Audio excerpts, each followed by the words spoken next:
Hello, Santa Margarita Middle School family. My name is Mrs. Wilkins, and I will be your child's social studies teacher this year. I'm just going to go over a little bit of overview of what to expect in my classroom and what your child will be learning this year.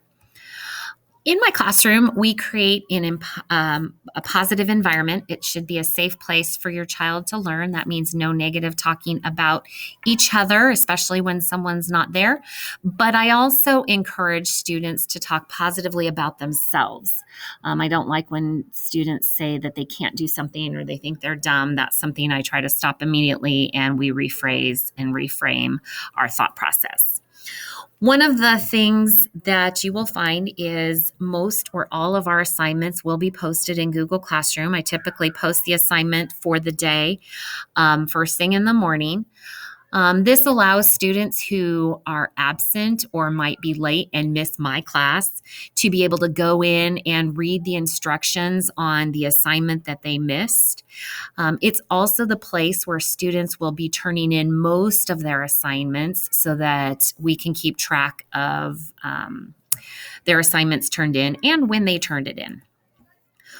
When your child enters my classroom, I have an agenda on the board, and the agenda specifically, you can see over here where it says you need. This is the first thing I encourage your child to look at. This tells them what they need to have on their desk, any materials that they need to go grab either from the table by the door or from their backpacks, so that by the time we get going in learning, they are ready to go. They also know by our agenda what we will be doing for the day. I just took a snapshot of my board today, so it changes every day. But then also down here at the bottom, there are important things for them to know. Picture day is on 9/24, and then we've got their Google Class code right here. I do have an agenda for each individual grade. So this happens to be the 6th grade agenda, and I do have a separate one for 7th graders and 8th graders, since we will not be learning the same thing as the year progresses. Things will change. So each grade has their own agenda board. As far as grading goes, it's pretty standard grading. The standard grading scale, as you can see there, pretty typical, and what most teachers grade by.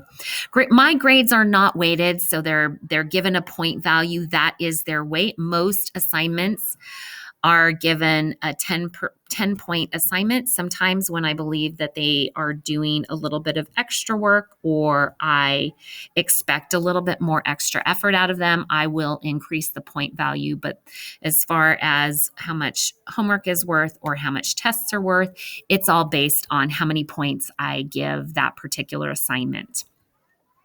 Now, the late work policy for our middle school, for the most part, through all the teachers, is the same.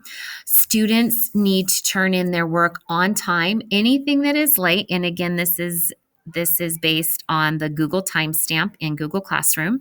Anything that is late will not be entered into Aries until right before the grading period. So every 6 weeks, the teachers will go ahead and do the late work grading and update Aries.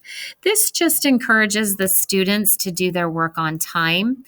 I told them it is a little bit painful to not have that grade in Aries, or to have a 0 in Aries, and hopefully that pain will teach them to do their work on time.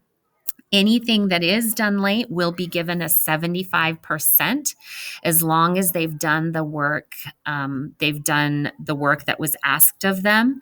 And so that's a pretty solid C for late work. And we felt that that was a fair grade to be giving the students as we teach them to be more responsible with their grading. Now, if there's always going to be exceptions to that rule, and so I've talked to the students, if they need extra time, they definitely need to let me know ahead of time. If something unforeseen comes up, I do need contact from a parent. And so I'm trying to put the responsibility in the students' hands, but I also know sometimes things are unforeseen. And if that's the case, I would appreciate contact from you. Now, as far as curriculum and what we will be learning in the classroom, I am not sending home textbooks with your students. I feel like they're already carrying their Chromebooks, and I don't want to add additional textbooks with them. And so I will keep the textbooks in the classroom. If there's anything to read, I will post that on Google Classroom, or every once in a while, I may send home a textbook, but my goal is to keep their backpacks light and not so they're not bringing heavy materials back and forth. Most of the things that we will be learning through exploration. I will be giving questions for the kids, and we will be the kids will be exploring how to answer those questions through reading, through project-based assignments. The kids have already done one hands-on experiment, so I may be asking for materials from home. This is not required, but I do always ask for some help. I was asking for some flour and salt. I will always use flour and salt. Actually, I need a lot of salt for sixth grade coming up. So anytime you would like to donate flour or salt to me, that is always appreciated. Thank you so much. As far as communication goes, you may email me. I also like to call home every once in a while. So if you see a phone call home from me, it's not always a bad thing. Most of the time, it's a good thing. My best way to communicate right now is Class Dojo. That pops up on my phone, letting me know that you have a question or comment or concern that you'd like to talk to me about. Emails, it takes me a little bit longer to get back to you. So if you have any questions that you'd like to ask me, connect with me on Class Dojo. If you are not connected on Class Dojo, send me an email and I will send that back out to you. I appreciate your time in learning today. I do have a website where you can see some of this information, and I believe that link is in the same document where you found this video. Have a great evening. I hope we have a great year. And if you have any questions, feel free to contact me. Thank you.